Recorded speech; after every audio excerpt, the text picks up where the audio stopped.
ખડોદરા 64 જોગણી માતા મંદિર પાસે સુરક્તદાન કેન્દ્ર અને research center, regional blood transfusion center અને ડીસર રેકગ્નાઇઝ્ડ રિસર્ચ ઇન્સ્ટિટ્યૂટમાં thalassemia blood transfusion and research સેન્ટરની શરૂઆત કરવામાં આવી છે.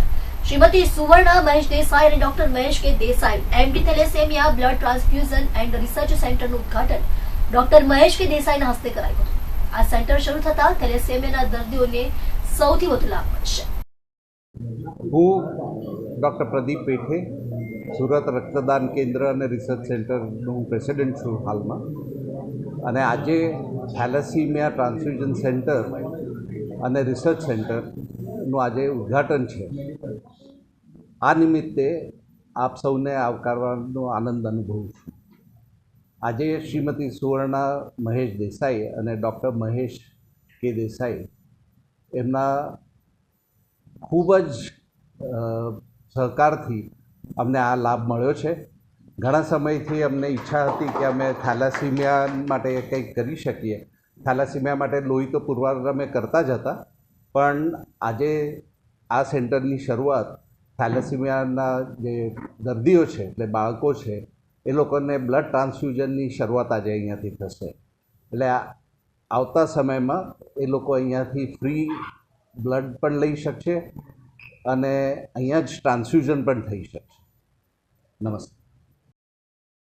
હા, હું ડૉક્ટર પ્રદીપ દેસાઈ, સુરત રક્તદાન કેન્દ્રના એક સ્થાપક, 3 સ્થાપક હતા, એમાંનો એક હું છું.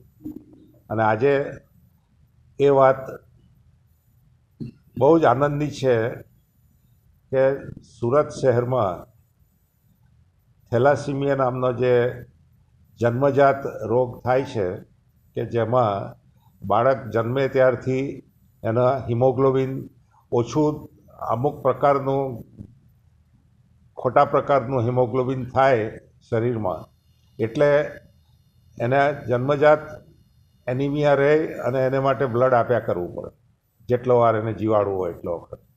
તો એ રોગ માટે સુરત રક્તદાન કેન્દ્ર જ્યારથી શરૂ થયું ત્યારથી એવા દર્દીઓને મફત લોહી આપવાનું કામ કરે છે.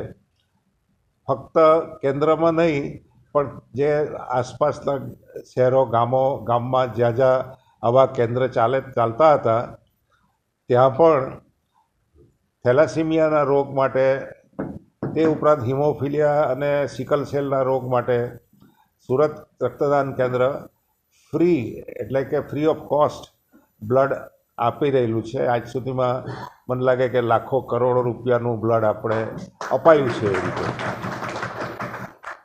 એ રક્તદાન કેન્દ્રનું એમાં જે અત્યાર સુધી જે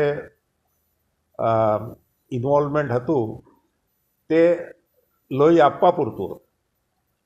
દરેકને જેને એનિમિયા થાય, થેલેસીમિયા, તેને લોહી આપીએ ને મફત ને વગેરે વગેરે.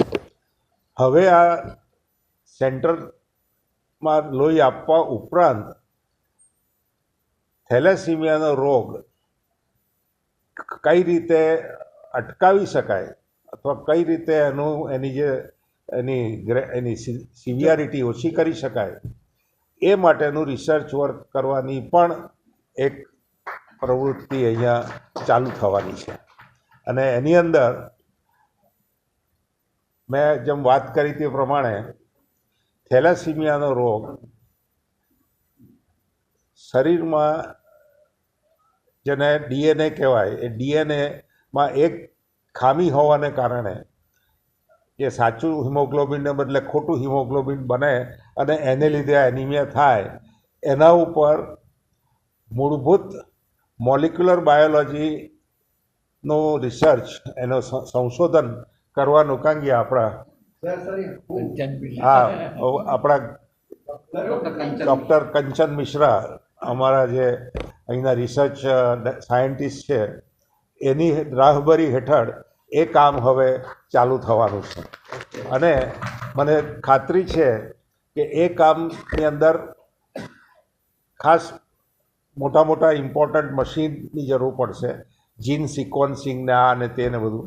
એ માટે જે રક્તદાન કેન્દ્રને હવે આ જે મહેશભાઈએ જે મદદ કરી છે એ મદદ એમાં ઉપયોગમાં આવશે.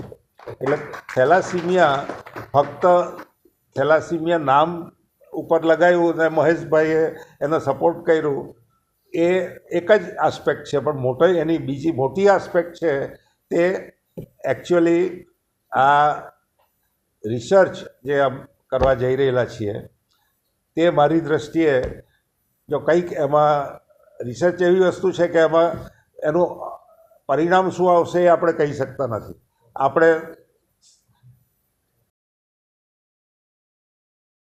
હું ડૉક્ટર પ્રદીપ પેઠે, સુરત રક્તદાન કેન્દ્ર અને રિસર્ચ સેન્ટરનું પ્રેસિડેન્ટ છું હાલમાં, અને આજે થેલેસીમિયા ટ્રાન્સફ્યુઝન સેન્ટર અને રિસર્ચ સેન્ટરનું આજે ઉદ્ઘાટન છે. આ નિમિત્તે આપ સૌને આવકારવાનો આનંદ અનુભવું છું. આજે શ્રીમતી સુવર્ણા મહેશ દેસાઈ અને ડૉક્ટર મહેશ કે દેસાઈ એમના ખૂબ જ સહકારથી અમને આ લાભ મળ્યો છે. ઘણા સમયથી અમને ઈચ્છા હતી કે અમે થેલાસીમિયા માટે કંઈક કરી શકીએ. થેલાસીમિયા માટે લોહી તો પુરવાર અમે કરતા જ હતા, પણ આજે આ સેન્ટરની શરૂઆત થેલાસીમિયાના જે દર્દીઓ છે એટલે બાળકો છે એ લોકોને બ્લડ ટ્રાન્સફ્યુઝનની શરૂઆત આજે અહીંયાથી થશે. એટલે આવતા સમયમાં એ લોકો અહીંયાથી ફ્રી બ્લડ પણ લઈ શકશે અને અહીંયા જ ટ્રાન્સફ્યુઝન પણ થઈ શકશે. નમસ્તે.